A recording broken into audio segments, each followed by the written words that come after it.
नमस्कार दोस्तों, आपका अपना चैनल हिंदी जंक्शन पर मैं परवेश कुमार सिन्हा आप सभी का स्वागत करता हूं, अभिनंदन करता हूं। दोस्तों, जैसा कि आपको पता है कि हम लोग एस्टेट की तैयारी कर रहे हैं, तो अगर आप चैनल पर नए हैं तो सब्सक्राइब कर दें और बेल आइकन को दबा दें ताकि मेरे आने वाला वीडियो का नोटिफिकेशन आपको मिलता रहे और इसे दोस्तों में ज़्यादा से ज़्यादा शेयर करें ताकि सभी लोग इसका लाभ उठा सकें। दोस्तों, बिहार एस्टेट हिंदी पेपर 2 का अगर आप तैयारी कर रहे हैं तो ये वीडियो आपके लिए महत्वपूर्ण होने जा रहा है, क्योंकि इसमें हम लोग आधुनिक काल के भारतेंदु युग को देखने वाले हैं। यानी भारतेंदु युग का शुरुआत कब हुआ, भारतेंदु युग में कौन सी रचनाएं की गई और उसकी क्या विशेषता थी, क्या प्रवृत्तियाँ थी, उसी से संबंधित इस टॉपिक में हम लोग बातें देखेंगे, बिंदुओं को देखेंगे और साथ ही साथ इससे संबंधित जो महत्वपूर्ण MCQ है उसको भी देखेंगे ताकि परीक्षा की तैयारी जो है अच्छी तरीक़ा से हो सके। तो आप लोग वीडियो के अंत तक बने रहिएगा और इसे जो है ज़्यादा से ज़्यादा शेयर करें, अपने व्हाट्सएप ग्रुप में भी सेंड कर दें ताकि जो हम आपके लिए मेहनत करते हैं उसका कुछ जो है मोटिवेशन हमको मिल सके। तो चलिए बिना देर करते हुए टॉपिक की तरफ बढ़ते हैं। जैसा कि आप देख पा रहे हैं, आधुनिक काल भारतेंदु युग, इसमें हम लोग भारतेंदु युग से संबंधित बातें देखेंगे, बिंदुओं को देखेंगे, प्रश्नों को देखेंगे। अगर आप इसका PDF पाना चाहते हैं तो हमारे नंबर 72 61 81 53 07 पे आपको 199 रुपये का पेमेंट करके उसका स्क्रीनशॉट उसी नंबर पे व्हाट्सएप कर देना है ताकि आपका रजिस्ट्रेशन हो सके। तो हम आपको उसी व्हाट्सएप पे आपको जो है PDF प्रोवाइड करवाते रहेंगे ताकि आपका तैयारी अच्छे ढंग से हो सके। तो जो रजिस्ट्रेशन नहीं करवाए हैं जल्दी से 199 रुपया पेमेंट करके अपना रजिस्ट्रेशन करवा सकते हैं। मेरा नंबर है 72 61 81 53 07 और हमारे टेलीग्राम चैनल से भी आप लोग जुड़ जाइए जिसका लिंक वीडियो के डिस्क्रिप्शन में दिया हुआ है, क्योंकि वहाँ भी प्रत्येक दिन एक प्रश्न दिया जाता है। साथ ही साथ यूट्यूब का जो मेरा कम्युनिटी पोस्ट है उसमें भी प्रश्न दिया जाता है।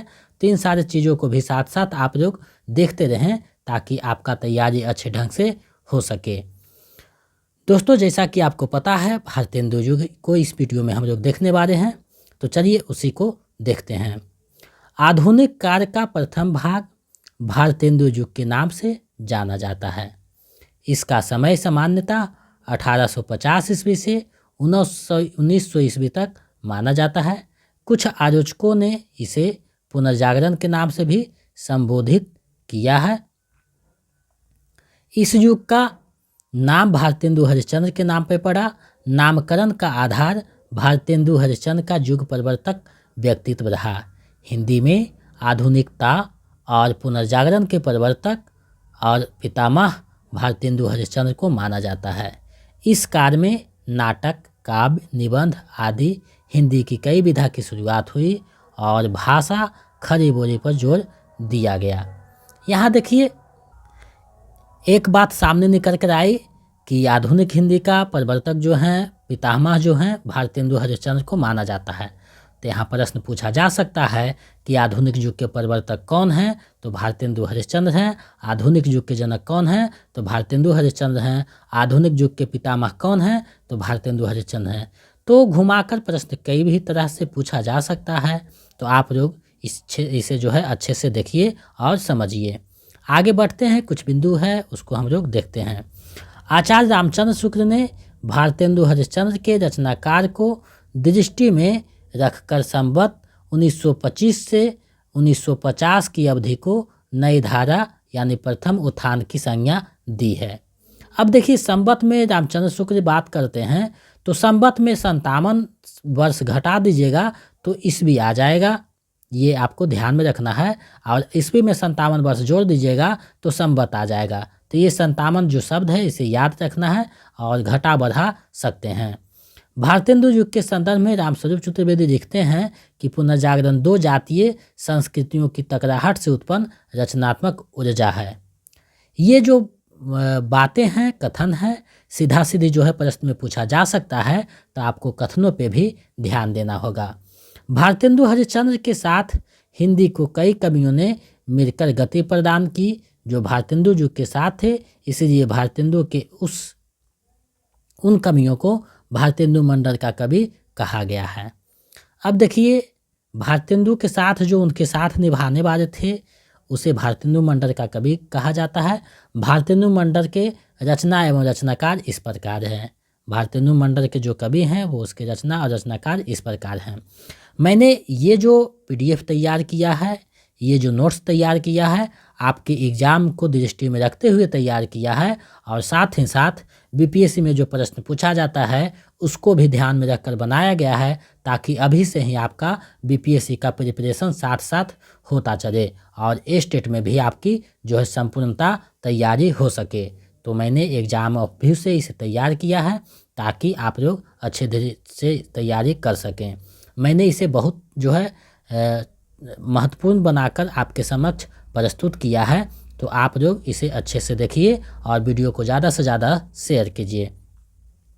देखिए, कवि और जीवन कार्य है, यहाँ कृतियाँ हैं। जीवन कार्य जो है स्टेट में नहीं पूछा गया, लेकिन BPSC में जो है सजाने के लिए पूछ सकता है, तो मैंने एक साथ दोनों को दिया है ताकि आपका एक झलक यहाँ पे दिखाई दे सके। तो सबसे पहले भारतेंदु हरिश्चंद्र हैं, जिनका जन्म 1850 में हुआ। इन्होंने 70 काव्य कृतियों की रचना की जो आगे दिया गया है, यानी नीचे दिया गया है। बद्रीनारायण चौधरी हैं, उनका जन्म जो है 1855 में हुआ।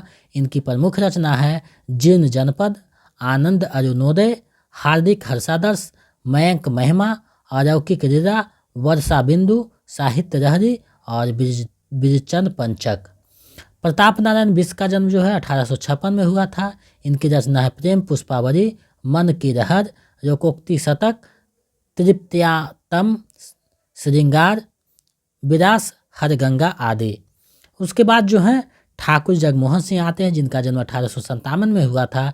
इनकी रचना है प्रेम संपत्तिरता, श्यामरता, श्यामा सरोजनी और देवयानी। उसके बाद अंबिका दत्त व्यास आते हैं, जिनका जन्म 1858 में हुआ। इनकी रचना है पावस पचासा, सुकवि सतसई, हो होरी, बिहारी बिहार। उसके बाद जो है राधा कृष्ण दास आते हैं, जिनकी रचना है भारत बारहमासा, देश दशा आदि। तो ये जो महत्वपूर्ण भारतेंदु मंडल के कवि थे उसकी रचना को मैंने यहाँ समाहित किया। अब भारतेंदु युग के अन्य जो कवि एवं रचनाएं हैं उसको देखते हैं। यानी भारतेंदु युग में ही ये भी रचनाकार थे जो अपनी रचना कह रहे थे, लेकिन भारतेंदु मंडल के में शामिल नहीं थे। तो उनमें जो है राधाचरण गोस्वामी है, जिनकी रचना है नवभक्तमाल, नवनीम चतुर्वेदी है, जिनकी रचना है कुब्जा पचीसी, दिवाकर भट्ट है, नक्सिक और नवोढ़ा रत्न है, गुलाब सिंह है, प्रेम सतसई, गोविंद गिरजा भाई का है श्रृंगार सरोजनी, पावस पयोनिधि, षड ऋतु, नीति विनोद, राधामुख षोडशी। तो ये जो महत्वपूर्ण भारतेंदु काल के अन्य कवि थे उसको मैंने आपको बताया। तो आप लोग इस जो PDF दिया जाएगा उसको जो है 1-2 बार अध्ययन कीजिएगा, ताकि आपको जो है बातें स्पष्ट हो जाए, प्रश्नों को जो है समझ सकें। और 3 क्लास का PDF आपको भेजा जा चुका है और रीतिकार का जो PDF है वो आज भेज दिया जाएगा इस वीडियो ख़त्म होने के बाद। तो आप लोग उसे भी देखिएगा और जैसे जैसे क्लास होगा PDF आपको मिलता जाएगा। और जो रजिस्ट्रेशन नहीं करवाए हैं करवा कर PDF प्राप्त कर सकते हैं, क्योंकि हम आपके सिलेबस को ध्यान में रखकर चीज़ें को बता रहे हैं। और 10 फरवरी तक मैं कोशिश करूंगा कि आपका सारा सिलेबस ख़त्म हो जाए, उसके बाद जो है प्रैक्टिस सेट चलेगा। और जो हम नोट्स दे रहे हैं वही काफ़ी है, आपको कोई भी पुस्तक लेने की आवश्यकता नहीं है। तो मेरे साथ बने रहिए और वीडियो को देखिए और PDF का अध्ययन कीजिए, ताकि आपका रिजल्ट अच्छे नंबर से हो सके। अब जो है हम लोग भारतेंदु हरिश्चंद्र को देखेंगे। तो इनका जन्म 1850 ईस्वी को काशी में हुआ। इनके पिता गोपाल चंद्र थे और गुरु सितारे हिंद थे। ये आपको टाइपिंग मिस्टेक हुआ है, आपको सुधार कर दिया जाएगा। भारतेंदु की समस्त रचनाओं की संख्या 175 है। उनके काव्य ग्रंथों की संख्या 70 है। भारतेंदु उर्दू में रसा उपनाम से शायरी लिखते थे। यहाँ से प्रश्न पूछा जा सकता है कि भारतेंदु हरिश्चंद्र उर्दू में किस उपनाम से शायरी लिखते थे, रचना करते थे? तो रसा उपनाम से करते थे। भारतेंदु ने स्यापा, गारी, पैरोडी आदि शैली रूपों में कविताएं लिखी है जो है। अब देखिए उनकी जो रचनाएं हैं कौन सी शैली में है उसको देख लेते हैं, क्योंकि यहाँ से भी प्रश्न पूछा जा सकता है। तो उर्दू स्यापा जो है स्यापा शैली में है, बंदर सभा पैरोडी शैली में है, समधिन मधुमास गारी है, नए जमाने की मुकरी मुकरी शैली में है, पराता समीरन प्यार शैली में है, वर्षा विनोद रावनी शैली में है, रानी छंदम रीरा, तन्मय रीरा, देवी छंदम रीरा ये प्रबंध गीति है, और हिंदी भाषा विजयनी विजय बैजंती ये निबंध काव्य है। तो ये जो है शैलियाँ हैं इसको भी एक बार देख लीजिएगा, क्योंकि यहाँ से भी प्रश्न पूछे जा सकते हैं। अब देखिए भारतेंदु हरिश्चंद्र के जो प्रमुख ग्रंथ है उसको देखते हैं। तो प्रेम सरोवर है, प्रेम तरंग है, वैशाख महात्म्य है, प्रेम मरिका है, कार्तिक स्नान है, विजयनी विजय बैजंती, वर्षा विनोद, फूलों का गुच्छा, प्रेम फुलबारी, देवी छंदम रीरा, दान रीरा, बकरी बिराप, बंदर सभा, जातीय संगीत आदि। विजयनी विजय बैजंती जो है कविता मिस्र में भारतीय सेना की विजय प्राप्ति पर लिखी गई थी। रामचंद्र शुक्ल का अब देखिए कथन है उसको देख लेते हैं। तो उनका पहला कथन है कि हमारे जीवन व साहित्य के बीच जो विच्छेद बढ़ रहा था उसे उन्होंने पूरा किया। हमारे साहित्य को नए नए विषयों और प्रवृत्त करने वाले भारतेंदु हरिश्चंद्र नहीं हुए। ये रामचंद्र शुक्ल का कथन है। तो आपको जो है परीक्षा की दृष्टि से महत्वपूर्ण हो जाता है, क्योंकि रामचंद्र शुक्ल का एक एक जो कथन है काफ़ी महत्वपूर्ण है। अगला कथन है भारतेंदु जी ने जिस प्रकार हिंदी गद्य की भाषा का परिष्कार किया उसी प्रकार काव्य की ब्रज भाषा का भी। तो ये भी कथन रामचंद्र शुक्ल का है। तो ये जो है दूसरा वाला भी आई है, इसे पूछा जा सकता है, तो इसे आप लोग ध्यान में रखिएगा। कुछ अन्य महत्वपूर्ण बिंदु है उसको हम लोग देख लेते हैं। तो बद्री नारायण चौधरी प्रेमघन उर्दू में अब्र नाम से कविताएं लिखते थे। जगमोहन सिंह ने कालिदासकृत ऋतु संहार और मेघदूत का ब्रज भाषा में अनुवाद किया। जगमोहन सिंह स्वच्छतावादी प्रवृत्ति और प्रकृति चित्रण के लिए प्रसिद्ध हैं। राधाकृष्ण दास जो है भारतेंदु के फुफेरे भाई थे। हास्य व्यंग्यात्मक कविताओं के क्षेत्र में प्रताप नारायण मिश्र जो नाम है अग्रणी स्थान है उनका। अब जो है भारतेंदु की जो प्रमुख पंक्तियां हैं उसको देखते हैं। तो पहला पंक्ति है निज भाषा उन्नति है, सब उन्नति कैमूर, बिन निज भाषा ज्ञान के मिटे नहीं के सूर। ये भारतेंदु हरिश्चंद्र की पंक्ति है। अगला पंक्ति है रोबहू सब मेरी आबहू भारत भाई, हा भारत दुर्दशा ना देखी जाए। ये जो है भारतेंदु हरिश्चंद्र की है। धन्य भूमि भारत सब रत्ननी की उपजावनी, ये बद्री नारायण चौधरी प्रेमघन का है। चहूँ सचहूँ निज कल्याण, तो सब मेरी भारत संतान, जपो निरंतर एक जवान, हिंदी हिंदू हिंदुस्तान। ये जो है प्रताप नारायण मिश्र का है। यहाँ से एक प्रश्न और बन सकता है कि हिंदी हिंदू हिंदुस्तान ये नारा जो किसके द्वारा दिया गया था? तो प्रताप नारायण मिश्र के द्वारा दिया गया था। अब जो है भारतेंदु युग की जो प्रवृत्तियाँ हैं उसको देख लेते हैं। तो भारतेंदु युग में राष्ट्रीयता की भावना थी और भक्ति भावना थी, प्रकृति का भी चित्रण है, हास्य व्यंग्यात्मक रचनाएं हुई और सामाजिक समस्या का भी चित्रण किया गया। तो ये जो है भारतेंदु हरिश्चंद्र की प्रमुख प्रवृत्तियाँ हैं। तो हमने आपको भारतेंदु युग से संबंधित जो महत्वपूर्ण बिंदु था, महत्वपूर्ण रचनाएं थी, महत्वपूर्ण जो रचनाकार था उसको मैंने आप लोगों के समक्ष प्रस्तुत किया। अब इससे संबंधित जो महत्वपूर्ण MCQ है उसको देखते हैं ताकि आपका तैयारी पूर्णता को प्राप्त कर सके। तो MCQ को देखते हैं। ये वीडियो पिछले वीडियो की अपेक्षा छोटा होगा क्योंकि टॉपिक छोटा छोटा है। तो हम लोग टॉपिक बाय टॉपिक देखते जाएंगे ताकि पढ़ने में कठिनाई ना हो। तो पहला प्रश्न है निज भाषा उन्नति है, सब उन्नति के मूल, बिन निज भाषा ज्ञान के मिटे नहीं के सूर। यह पंक्ति किसकी है? तो ऊपर अभी पढ़ाया गया है, ये भारतेंदु हरिश्चंद्र की पंक्ति है। विकल्प जो क है सही हो जाएगा। चलिए आगे बढ़ते हैं, अगले प्रश्न को देखते हैं। दूसरा प्रश्न आप लोगों के सामने है, इसका जो है आंसर बताइए। धन्य भूमि भारत सब रत्ननी की उपजावनी किस कवि की पंक्ति है? ये जो पंक्तियां हैं किस कवि की है? तो ये पंक्तियां बद्रीनारायण चौधरी प्रेमघन का है। विकल्प जो ख है सही हो जाएगा। आगे बढ़ते हैं, अगले प्रश्न को देखते हैं। तीसरा प्रश्न आप लोगों के सामने है। निम्नलिखित में से कौन सा एक भारतेंदु मंडल का कवि है? निम्न में से कौन जो है भारतेंदु मंडल का कवि है, आपको बताना है कि कौन कौन जो है भारतेंदु मंडल के कवि हैं। तो यहाँ देखिए प्रताप नारायण मिश्र भी है, ठाकुर जगमोहन सिंह भी है और बद्रीनारायण चौधरी प्रेमघन भी है। तीनों जो है यहाँ कवि हैं।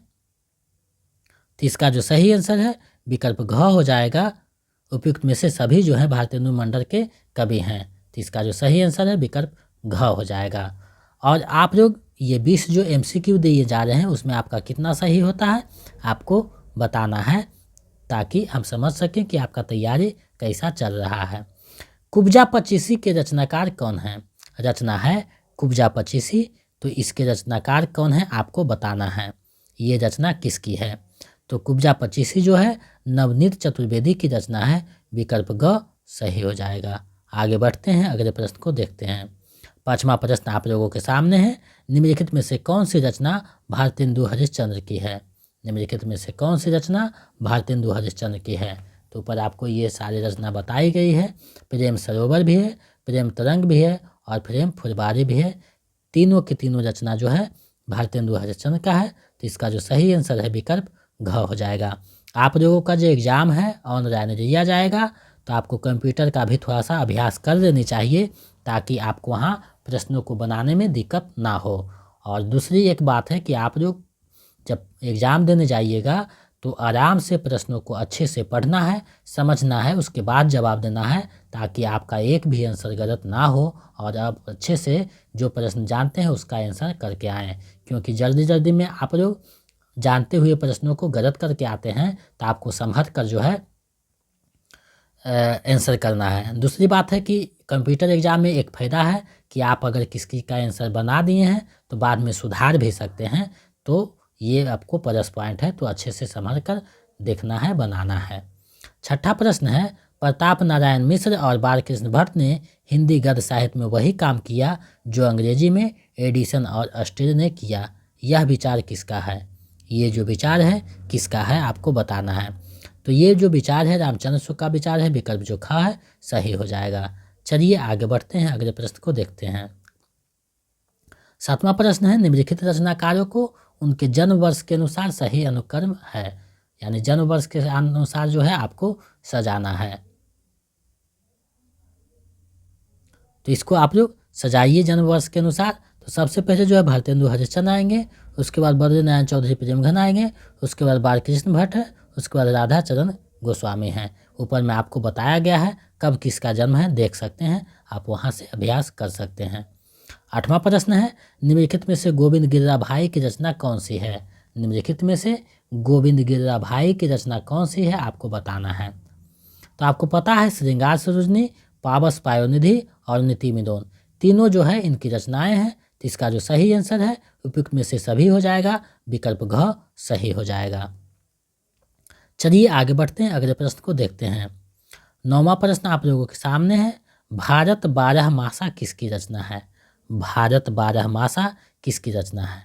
तो ये जो रचना है राधा कृष्ण दास की है। विकल्प जो ख है सही हो जाएगा।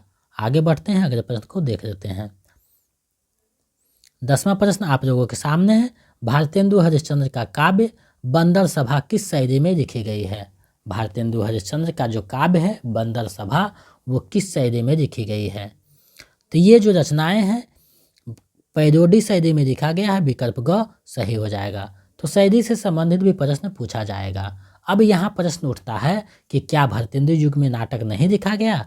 तो भारतेंदु युग में भी नाटक लिखा गया, निबंध भी लिखा गया, जिसको हम लोग निबंध और नाटक वाले चैप्टर में अलग से देखेंगे। तो मैंने यहाँ समाहित नहीं किया है, यहाँ मैंने सिर्फ काव्य को समाहित किया है। तो आपके मन में लग रहा होगा कि निबंध और नाटक को छोड़ दिए हैं, तो हम जो है उसको निबंध और नाटक बारे में जो चैप्टर है उसमें हम लोग पढ़ेंगे। मैंने जो भी टॉपिक है उसको अच्छे ढंग से बांट रहा है ताकि आपको समझ में आ सके।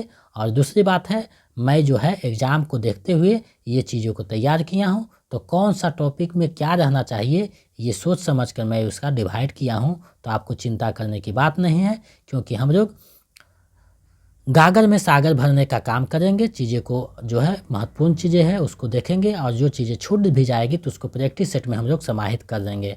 तो आपको चिंता करने की बात नहीं है। आप मेरे साथ जुड़ गए हैं तो आपका स्टेट कैसे निकलना है, निकालना होगा, कैसे निकलेगा, ये हमें सोचना है।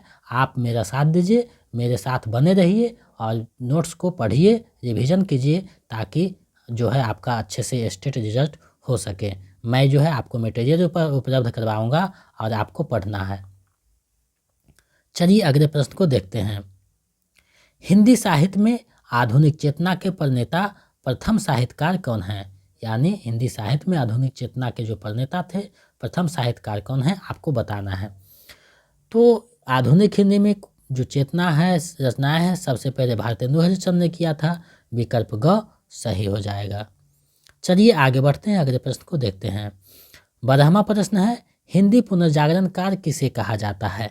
हिंदी पुनर्जागरणकार किसे कहा जाता है? तो हिंदी पुनर्जागरणकार भारतेंदु जी को कहा जाता है। विकल्प जो क है सही हो जाएगा। चलिए आगे बढ़ते हैं, अगले प्रश्न को देखते हैं। 13वां प्रश्न आप लोगों के सामने है। बद्री नारायण चौधरी प्रेमघन उर्दू में किस नाम से कविता लिखते थे? बद्री नारायण चौधरी प्रेमघन उर्दू में किस नाम से कविता लिखते थे, आपको बताना है। तो ऊपर आपको बताया गया है, अब्र नाम से जो है कविता लिखते थे। विकल्प जो ख है सही हो जाएगा। आगे बढ़ते हैं, चलिए अगले प्रश्न को देखते हैं। भारतेंदु की खड़ी बोरी में रचित कविताओं का संग्रह किस नाम से प्रसिद्ध है? खड़ी बोरी में रचित कविताओं का संग्रह किस नाम से प्रसिद्ध है? तो आपको पता होनी चाहिए, खड़ी बोरी में जो उनकी रचनाएं हैं वो फूलों का गुच्छा नाम से प्रकाशित हुआ था। विकल्प ख जो घ है, सॉरी घ विकल्प इसका सही आंसर है। चलिए आगे बढ़ते हैं, अगले प्रश्न को देखते हैं। 15वां प्रश्न आप लोगों के सामने है। बकरी बिराप किसकी काव्य कृति है? बकरी बिराप किसकी काव्य कृति है, आपको बताना है। तो बकरी बिराप जो रचना है भारतेंदु हरिश्चंद्र की है। विकल्प ग सही हो जाएगा। भारतेंदु ने व्यंग्यात्मक निबंध भी लिखा है। भारतेंदु जी के पिता का नाम क्या था? भारतेंदु जी के पिता का नाम क्या था? तो उनके पिता का नाम गोपाल चंद्र था। विकल्प जो क है सही हो जाएगा। आगे बढ़ते हैं, अगले प्रश्न को देखते हैं। 17वां प्रश्न है, हिंदी रंगमंच का जनक किसे कहा जाता है? हिंदी रंगमंच का जनक किसे कहा जाता है, आपको बताना है। तो आपको पता होना चाहिए, हिंदी रंगमंच का जनक जो है भारतेंदु हरिश्चंद्र का कहा जाता है। विकल्प ग सही हो जाएगा। आगे बढ़ते हैं, अगले प्रश्न को देखते हैं। 18वां प्रश्न है, हो होरी किसकी रचना है? ये जो रचना है किसकी है, आपको बताना है।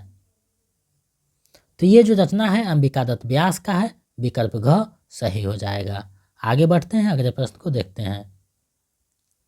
19वां प्रश्न है, भारतेंदु जी ने जिस प्रकार हिंदी गद्य की भाषा का परिष्कार किया, उसी प्रकार काव्य की ब्रज भाषा का भी। यह किसका कथन है?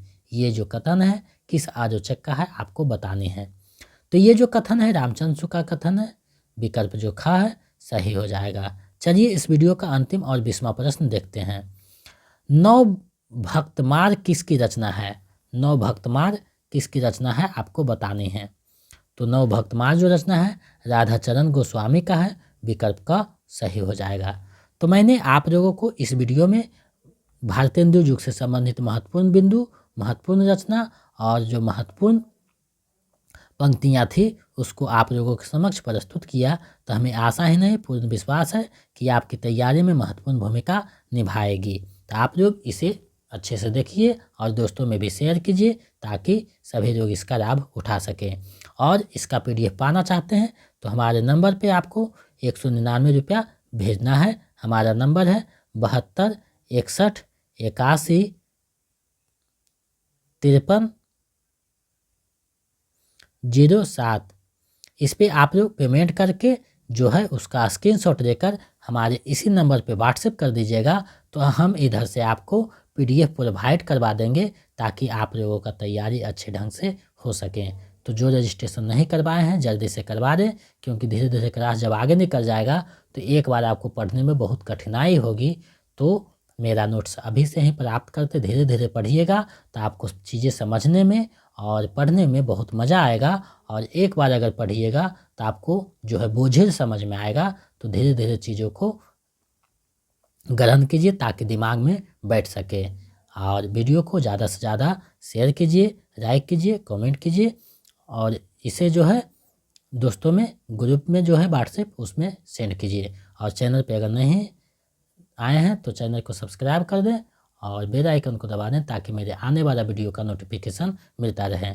दोस्तों पता है आपको कि 9 बजे क्लास चलता है, तो प्रत्येक दिन 9 बजे क्लास चलेगा। आप मेरे चैनल पे बनकर अपना तैयारी कर सकते हैं।